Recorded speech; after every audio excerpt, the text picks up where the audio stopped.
Singawit kayo sa Panginoon ng isang bagong awitin. Magsingawit kayo sa Panginoon o sandaigdigan. Awitan ang Panginoon at purihin ng kanyang ngalan. Ipahayag ang kanyang pagliligtas sa lahat ng panahon. Singawit kayo sa Panginoon, isang bagong awitin. Magsingawit kayo sa Panginoon, sandaigdigan. Simulan po natin ang pagdiriwang sa ngalan ng Ama at ng Anak at ng Espiritu Santo. Amen. Ang pagpapala ng ating Panginoong Jesucristo, ang pag-ibig ng Diyos Ama, at ang pakikipagkaisa ng Espiritu Santo, naway sumainyong lahat. At sumaiyo rin. Mga kapatid, tayo pong lahat ay nagkakatipon bilang isang mag-anak ng Diyos sa pagdiriwang ng banal na Eukaristiya. At upang tayo po ay maging karapat-dapat gumanap sa banal na pagdiriwang na ito, alalahanin po natin ang ating mga pagkukulang at nagawang pagkakasala at buong kababaang loob tayong humiling ng awa at pagpapatawad mula sa Diyos.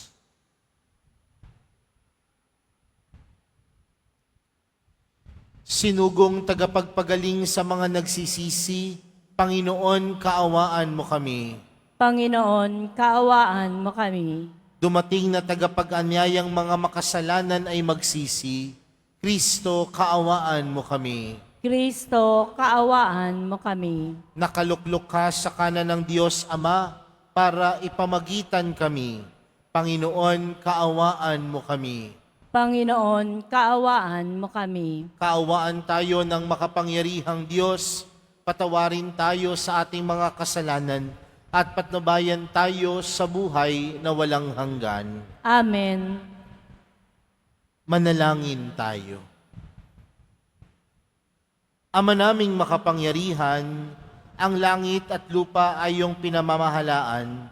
Dinggin mo ang pagluhog ng iyong sambayanan at pagkalooban mo kami ng kapayapaan araw-araw sa pamamagitan ni Jesucristo kasama ng Espiritu Santo, magpa sa walang hanggan. Amen. Magsipo muna po ang lahat.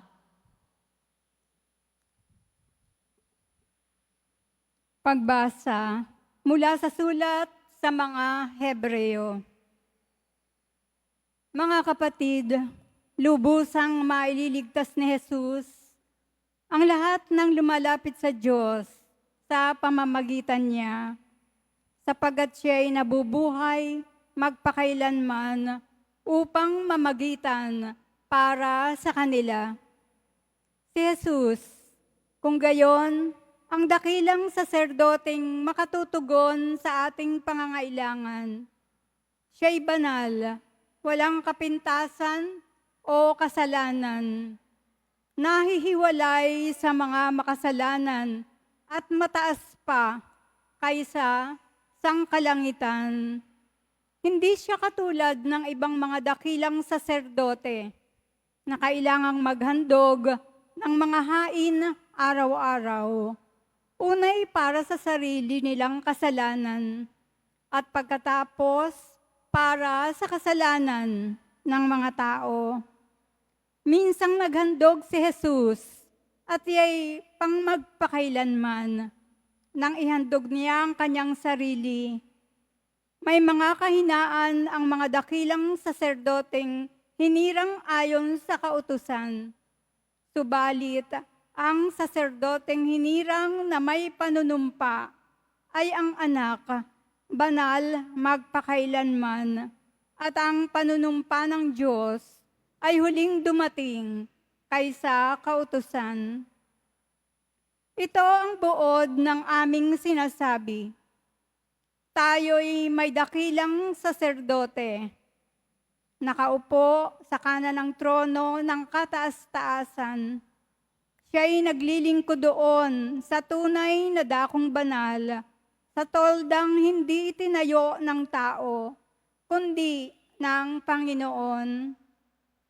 Tungkulin ng bawat dakilang saserdote ang maghandog ng mga kaloob at mga hain.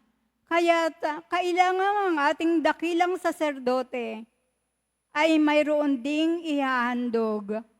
Dito sa lupa, hindi siya maaaring maging saserdote sapagkat mayroon ng mga saserdoteng naghahandog ng mga kaloob ayon sa kautusan. Ang kanilang paglilingkod ay anino lamang ng nasa langit. Sapagkat nang itatayo na ni Moises ang tolda, mahigpit na itinagubilin sa kanya ng Diyos ang ganito: gawin mo ang lahat ng bagay ayon sa huwarang ipinakita ko sa iyo sa bundok. Ngunit ang paglilingkod kay Jesus ay hindi na dakila kaysa higit na dakila kaysa ipinagkaloob sa kanila. Yamang siya ay tagapamagitan ng isang tipang higit na mabuti, sapagkat nasasalig ito sa lalong mahalagang bagay na ipinangako. Ang salita ng Diyos. Salamat sa Diyos. Handa akong naririto upang sundin ang loob mo. Handa akong naririto upang sundin ang loob mo.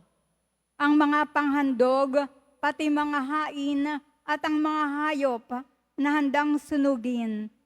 Hindi mo naibig sa dambana dalhin upang yaong salay iyong patawarin. Sa halip, ang iyong kaloob sa akin ay ang pandinig ko upang ikay dinggin. Handa akong naririto upang sundin ang loob mo. Kaya ang tugon ko, ako'y naririto. Nasa kautusan ang mga turo mo. Ang nais kong sundi, iyong kalooban, aking itatago. Sa puso ang aral. Handa akong naririto upang sundin ang loob mo. Ang pagliligtas mo'y aking inihayag. Saan man magtipon ang iyong mga anak, di ako titigil ng pagpapahayag. Handa akong naririto upang sundin ang loob mo. Silang lumalapit sa iyo'y dulutan ng ligaya't galak na walang kapantay. Bayaang sabihing ang poon ay dakila ng nangaghahangad maligtas na kusa. Handa akong naririto upang sundin ang loob mo. Magsitayo na po tayong lahat.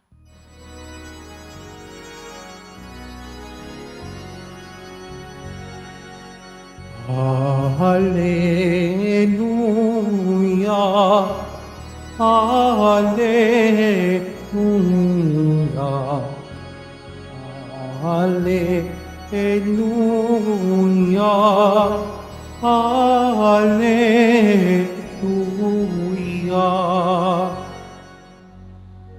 Si Kristo ay nagtagumpay, nalupig ang kamatayan, nang ningning ang pagkabuhay. Hallelujah, Hallelujah, Hallelujah, Hallelujah.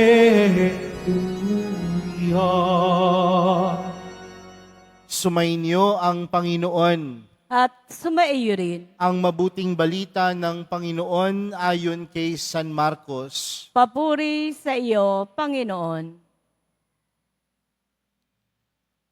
Noong panahong iyon, umalis si Jesus at ang kanyang mga alagad at nagpunta sa tabi ng lawa. Sinundan siya ng napakaraming taong buhat sa Galilea. Nagdatingan din naman ng napakaraming tao mula sa Judea, sa Jerusalem, sa Idumea, sa ibayo ng Jordan, at sa palibot ng Tiro at Sidon, nang mabalitaan nila ang lahat ng ginawa ni Jesus. Nagpahanda si Jesus sa kanyang mga alagad ng isang bangkang magagamit niya upang hindi siya maipit ng mga taong dumaragsa. Marami na siyang pinagaling, kaya't pinagdumugan siya ng lahat ng may sakit upang mahipo man lamang nila.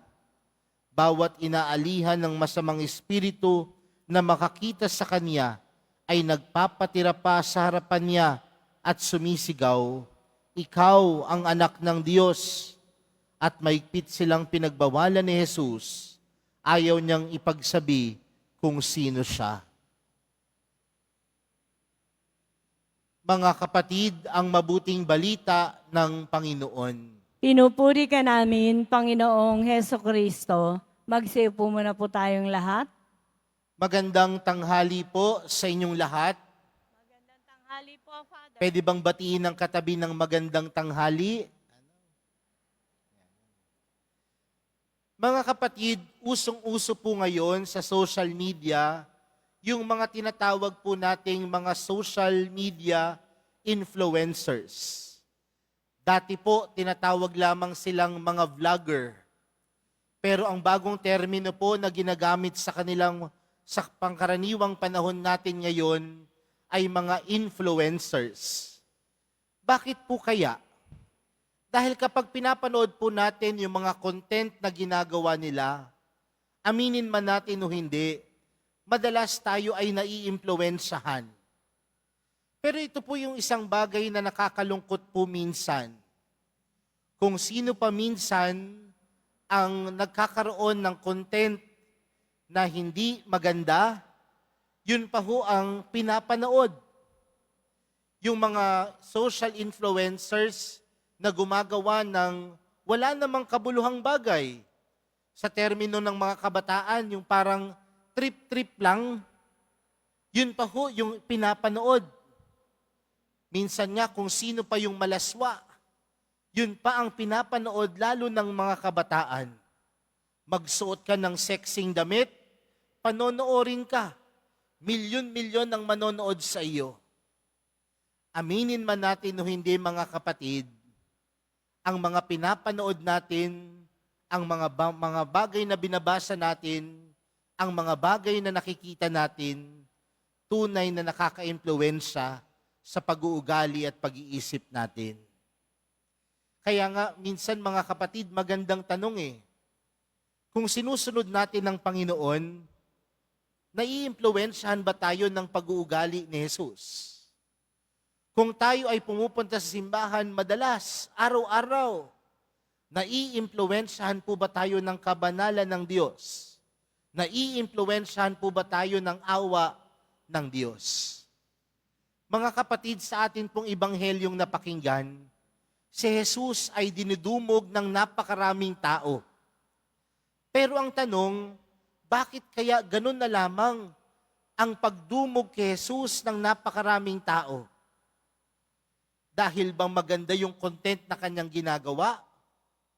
Marahil isang dahilan kung bakit dinudumog si Jesus ng napakaraming tao doon sa ating ebanghelyo, dahil siya ay gumagawa ng mga kababalaghang bagay. Sabi po doon sa ating ebanghelyo, si Jesus nagpapagaling ng may sakit. Sabi doon sa ating ebanghelyo, si Jesus nagpapalayas ng demonyo. Kilala siya na makapangyarihan ng mga demonyo. Pero mga kapatid, magandang tanungin. Tayong mga deboto po ba ng mahal na pong Jesus Nazareno, ano po ba ang dahilan kung bakit tayo sumusunod kay Jesus? Ano po ba ang dahilan kung bakit tinatawag natin ang ating mga sarili ng mga deboto ng mahal na pong Jesus Nazareno?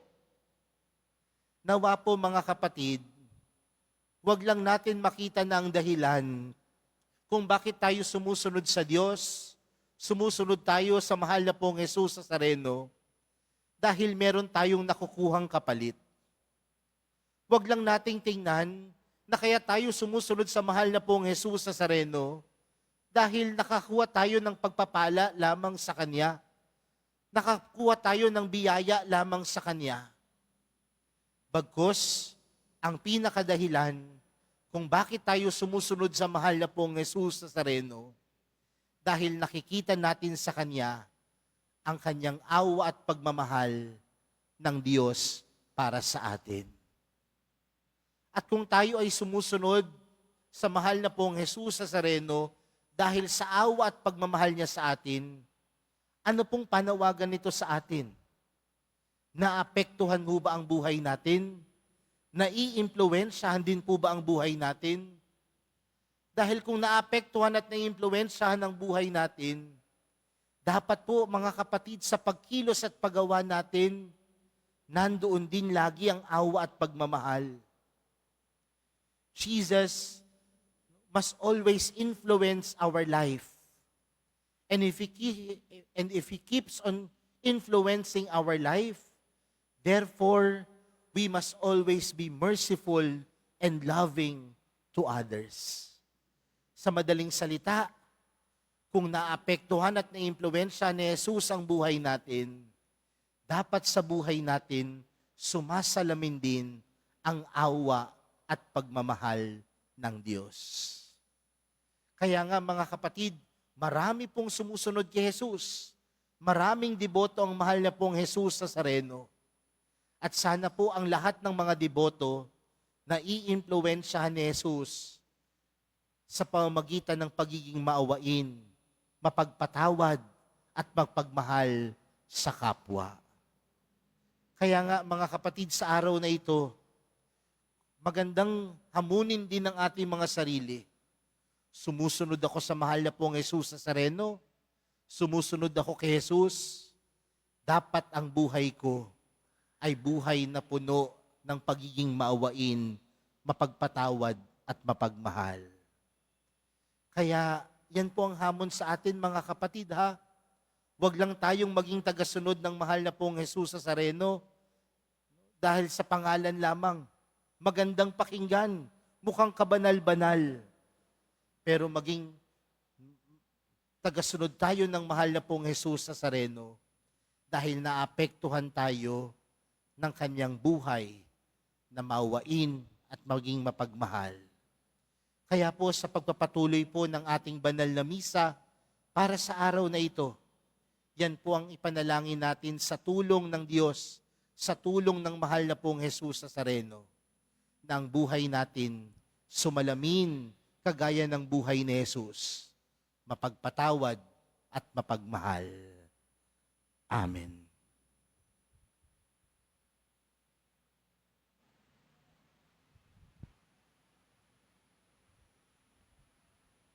Magsitayo na po tayong lahat. Minamahal kong mga kapatid, ipinadala ng Ama ang kanyang anak upang pagalingin tayo. Manalangin tayo na hihilumin niya ang ating buong pagkatao, katawan at kaluluwa. Manalangin tayo sa Kanya sa pamagitan ng Kanyang anak. Ang ating panalangin, Ama, sa iyong pag-ibig, pagalingin at gawin mo kaming buo. Ama, sa iyong pag-ibig, pagalingin at gawin mo kaming buo. Ang simbahan sa pamamagitan ng kanyang mga namumuno, naway may tapang na harapin at pasanin ang bigat at hamon ng palagiang pagbabago at pagbabalik loob. Manalangin tayo. Ama, sa iyong pag-ibig, pagalingin at gawin mo kaming buo. Sa mga taong nangangailangan ng tulong, naway huwag nating isara ang ating puso, bagkus higit na maging aktibo tayong lahat na makibahagi sa gawain ni Kristo ng pagpapagaling at pagbabalik loob. Ama, Manalangin tayo. Ama, sa iyong pag-ibig, pagalingin at gawin mo kaming buo. Ang mga nag-aalaga ng mga may sakit, naway huwag silang mapagod at higit pa nila silang bigyan ng personal na atensyon at paggalang. Manalangin tayo. Ama, sa iyong pag-ibig, pagalingin at gawin mo kaming buo. Ang mga taong mayroong sakit na walang lunas at walang angkop na gamot, naway palakasin sila ng kanilang pananampalataya sa Diyos. Manalangin tayo. Ama, sa iyong pag-ibig, pagalingin at gawin mo kaming buo. Sa mga pumanaw na, dalisayin nawa sila ng mapagpagaling na pag-ibig ng Panginoon. Manalangin tayo. Ama, sa iyong pag-ibig, pagalingin at gawin mo kaming buo. Sa ilang sandali ng katahimikan, ating ipanalangin ang iba pang mga pangangailangan ng ating pamayanan, gayon din ang mga intensyon na inialay sa ating misa sa araw na ito, at isama rin natin ang ating mga pansariling kahilingan. Manalangin tayo. Ama, sa iyong pag-ibig, pagalingin at gawin mo kaming buo. Diyos ng mga buhay, tulungan mo kaming may pagpatuloy ang gawain ni Jesus na magbasbas at magpagaling upang tunay naming maipahayag sa lahat ang mabuting balita, ang kanyang ebanghelyo. Hinihiling namin ito sa pamagitan ni Kristong aming Panginoon. Amen. Magsipo muna po tayong lahat.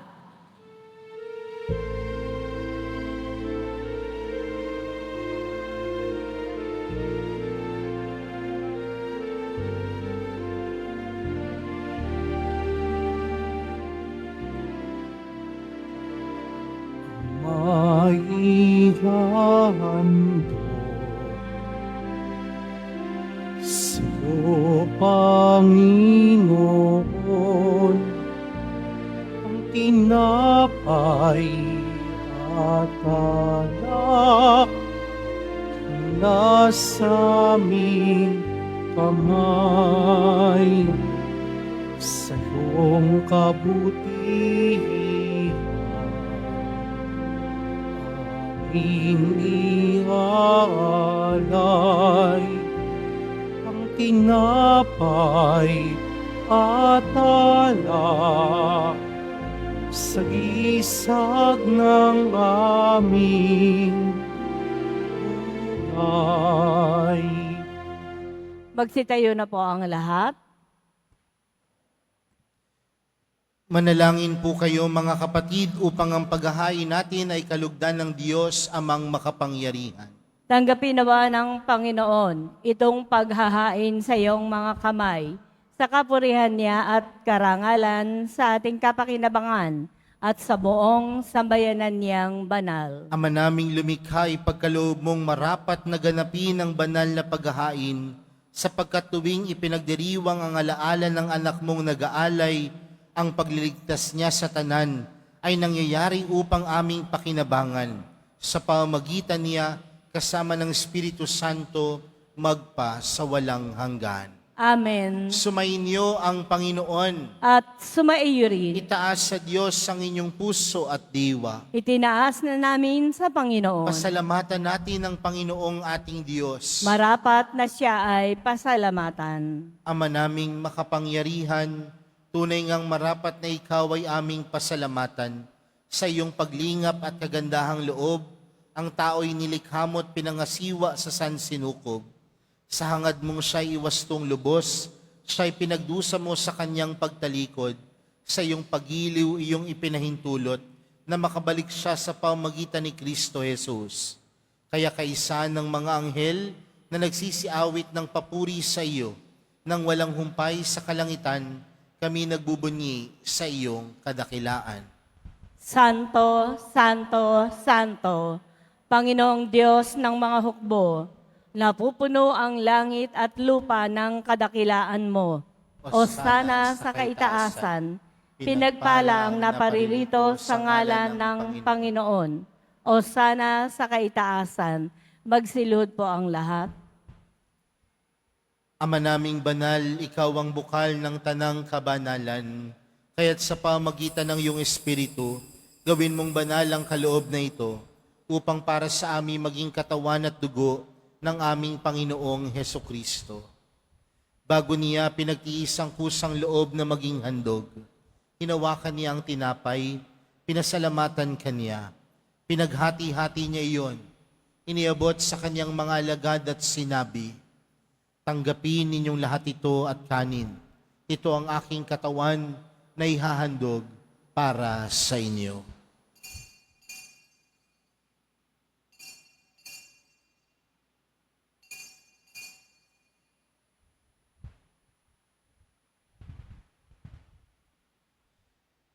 Gayon din naman noong matapos ang hapunan, hinawakan niya ang kalis, muli kaniyang pinasalamatan. Iniabot niya ang kalis sa kaniyang mga alagad at sinabi, "Tanggapin ninyong lahat ito at inumin. Ito ang kalis ng aking dugo, ng bago at walang hanggang tipan.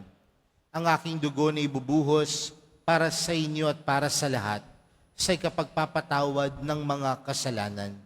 Gawin niyo ito sa pag-alala sa akin."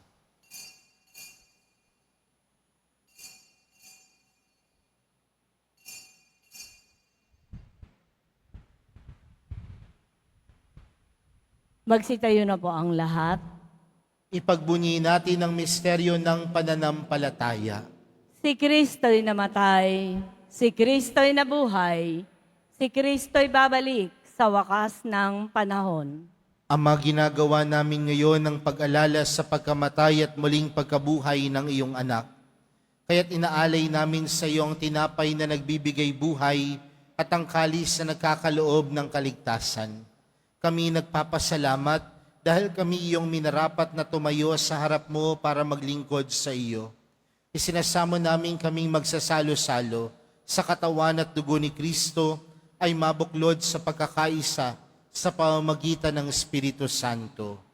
Ama, lingapin mo ang iyong simbahang laganap sa buong daigdig. Puspusin mo kami sa pag-ibig kay San Francisco na aming Papa at ni Jose na aming Obispo at ng Tanang Kaparian. Alalahanin mo rin ang mga kapatid naming nahimlay nang may pag-asang sila'y muling mabubuhay, gayon din ang lahat ng mga pumanaw. Kaawaan mo sila at patuloyin sa iyong kaliwanagan. Kaawaan mo at pagindapating kaming lahat na makasalo sa iyong buhay na walang wakas. Kaysa ng mahal na Birheng Maria na ina ng Diyos, ng kabiyak ng puso niyang si San Jose, kaysa ng mga apostol at ng lahat ng mga banal na namuhay dito sa daigdig ng kalugod-lugod sa iyo, may pagdiwang nawa namin ang pagpupuri sa ikararangal mo sa pamamagitan ng iyong anak na aming Panginoong Hesukristo.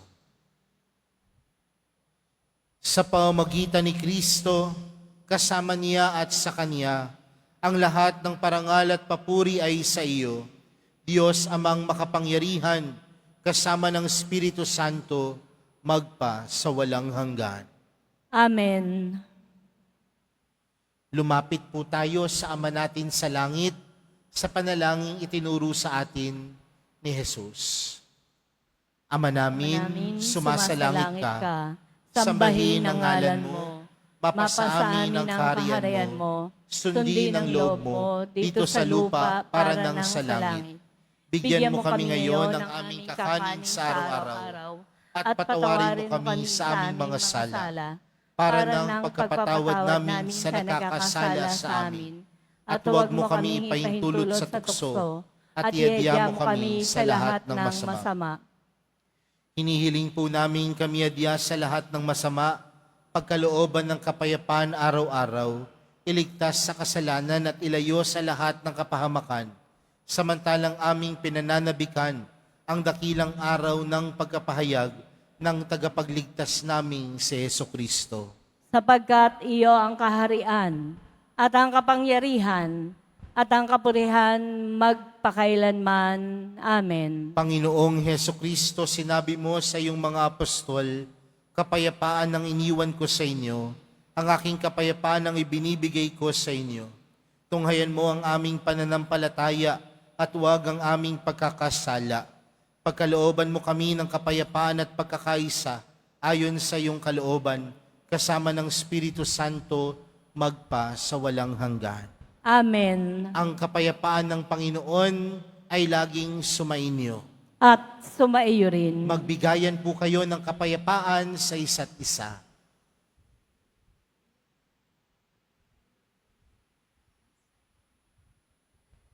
Kordero ng Diyos na nag-aalis ng mga kasalanan ng sanlibutan, maawa ka sa amin.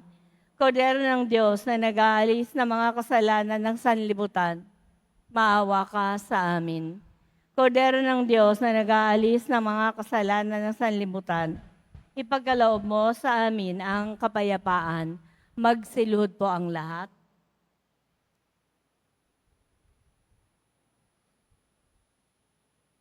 Narito po si Jesus, ang kordero ng Diyos. Siyang nag-aalis ng kasalanan ng sanlibutan, mapalad ang mga inaaniyahan sa kanyang piging. Panginoon, Hindi hindi ako ako karapat-dapat na magpatuloy sa iyo. Ngunit sa isang salita mo lamang ay gagaling na ako.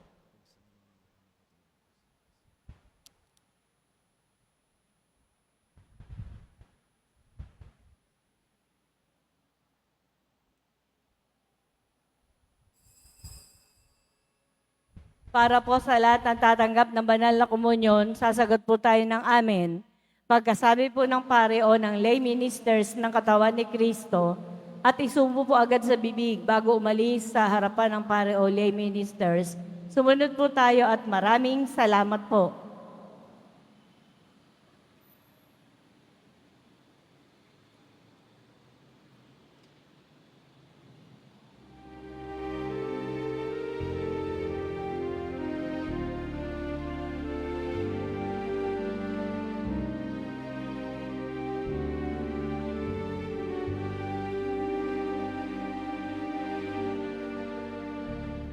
Halik kayong mga napapagal, kayong santo. Dali kumait ninyo, kayo ng lahat ni Jesu Cristo.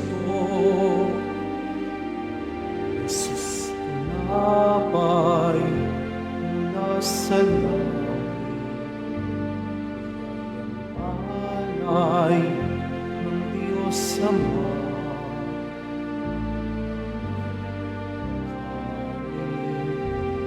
Nagbibigay buhay, amin at pagsalungan. Kayong mga napapagal, kayong sa mundo. Dali kumait uminom, kayo ng ahin ni Jesu Cristo. Jesus, ako ng kaligtasan, Diyos, alam sa tanan, handa ng makikipagkibat sa bayang kanyang hinirang. Kayong mga napapagal, kayong sa mundo. Dali kumait uminom, kayo ng mahal ni Jesu Cristo. Jesus ang tunay na grasya, ligayang tunay. Inumin para sa kaluluwa, paglutas sa mga sala. Alin kayong mga napapagal, kayong sa mundo. Dali kumait uminom, kayo Hesu Kristo.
Announcement. Muli pong ibinabalik ng Quiapo Church ang Iloilo Pilgrimage Batch 2 sa darating na ika-18 hanggang ika-20 ng Pebrero. Halina't magdasal at maglakbay sa iba't ibang simbahan at makasaysayang lugar sa lalawigan ng Iloilo. Ang mga flyer po ay available sa ating information guard, katabi po ng ating finance office. Maaari din po kayong tumawag sa nomerong 0927-819-5959. At para po sa karagdagang impormasyon, ito po ay limited slots only. Mga kadiboto, mabibili pa rin po sa ating Paris Finance Office ang Nazareno Images, Nazareno Medallion, at ang Nazareno Novena and Prayer Booklet in English or Tagalog. Mga paalala po sa mga nagsisimba. Pagkatapos po ng misa, wiwisikan po ang lahat ng banal na tubig. Pinakikiusapan po lamang ang lahat na manatili lamang muna po sa inyong mga lugar. At tanging sa Quezon Boulevard o sa Plaza San Juan lamang po ang labasan ng lahat. Sumunod po tayo. Maraming salamat po sa inyong pagdalaw at pagsisimba sa Basilica Menor at Pambansang Dambana ni Jesus Nazareno. Magsitayo na po ang lahat. Manalangin tayo. Ama naming mapagmahal, padaluin mo sa amin ang batis ng Espiritu ng iyong pag-ibig, upang kaming pinapagsalo mo sa pagkaing iyong bigay, para kami pagbuklurin ay magkaisa sa pananalig sa iyo, sa pamamagitan ni Jesucristo, kasama ng Espiritu Santo, magpa sa walang hanggan. Amen. Sumainyo ang Panginoon. At sumaiyo rin. Mahal na pong Jesus Nazareno, inihayag mo sa pamamagitan ng krus ang walang maliw na pag-ibig ng Diyos sa sangkatauhan.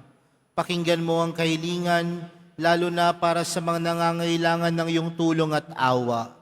Makamtanawa namin ang iyong kasagutan na may utang na loob na tinatanaw. Basbasan din po ninyo itong mga imahen at dasalan upang lalo kaming manalangin at magtiwala. Sa pamamagitan ng bendisyon na ito, naway lalo kaming maging mapaglingkod, masunuri na tapat sa iyo na aming malwalhating Panginoon, magpa sa walang hanggan. Amen. At pagpalain po kayong lahat ng makapangyarihang Diyos, Ama, Anak, at ng Espiritu Santo. Amen. Humayo kayong taglayang kapayapaan ng Poong Jesus Nazareno. Salamat sa Diyos.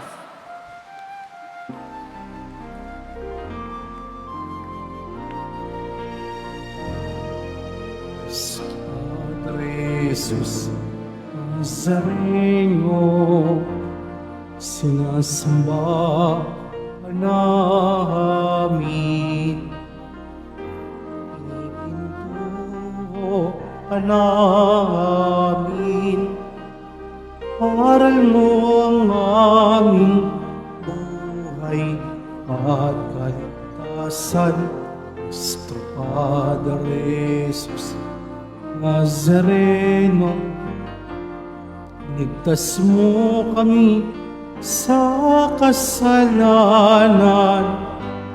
Ang krus mo pinamatayan ay sagisag ng kaligtasan.